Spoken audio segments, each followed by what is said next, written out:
ഇതിൽ total equity and liabilities ഇവിടെ 24 ലാക്കാണുള്ളത്. 24 ലാക്ക്. ഇപ്പോൾ എന്നിട്ട് എന്ത് ചെയ്യുക, ഓരോ ഐറ്റംസും ഈ ടോട്ടലിൻ്റെ എത്ര ശതമാനമാണെന്ന് കാണാം. ഇപ്പോൾ ഇക്വിറ്റി ആ ലാബിലിറ്റീസിൻ്റെ ടോട്ടൽ 24 ലാക്കാണ്.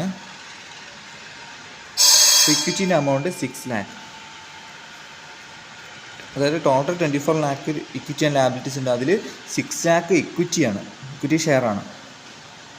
അപ്പോൾ എത്ര ശതമാനം കിട്ടും? 25%. 25%. കാരണം ടോട്ടൽ ഈ 24 ലാക്കിൻ്റെ 25% ഇക്വിറ്റി ഷെയർ ക്യാപിറ്റൽ. ഇനി അതുപോലെ പ്രിഫറൻസ് ഷെയർ ക്യാപിറ്റൽ, അതിൻ്റെ amount divided by total equity and liabilities into 100 എത്ര കിട്ടും? 16.67%. അതായത് 24 ലാക്കിൽ 16.67% പ്രിഫറൻസ് ഷെയറാണ്. അതുപോലെ അടുത്തത് റിസർവ്സ് ആൻഡ്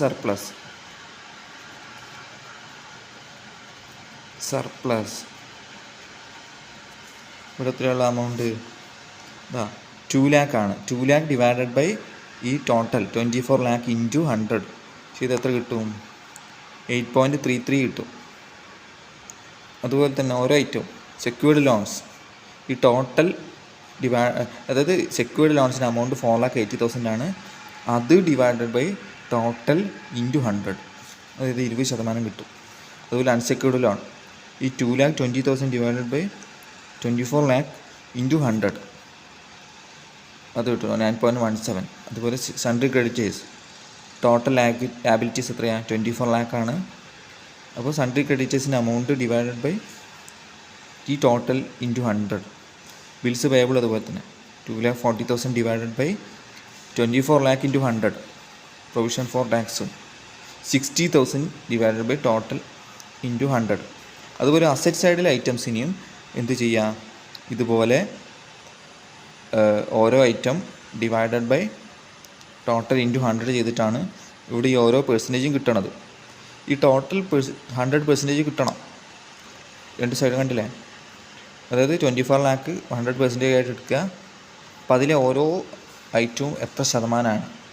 ഈ 24 ലാക്കിൽ 25% ആണ് ഇക്വിറ്റി ഷെയർ ക്യാപിറ്റൽ, 16.67% ആണ് പ്രിഫറൻസ് ഷെയർ ക്യാപിറ്റൽ. അപ്പോൾ ഇപ്പോൾ ലാബിലിറ്റീസാണ് ചെയ്തത്. അതുപോലെ ആ അസറ്റ് സൈഡ് ഒന്ന് എല്ലാവരും ചെയ്ത് നോക്കിയിട്ട് അയച്ചു തരാത്തവർക്ക് അറ്റൻഡൻസ് ഉണ്ടാവും, അയച്ചു തന്നവർക്ക് അറ്റൻഡൻസ് ഉണ്ടാവുള്ളൂ. പിന്നെ ഇൻറ്റേർണലും കുറയും അയച്ചു തരാത്തവർക്ക്.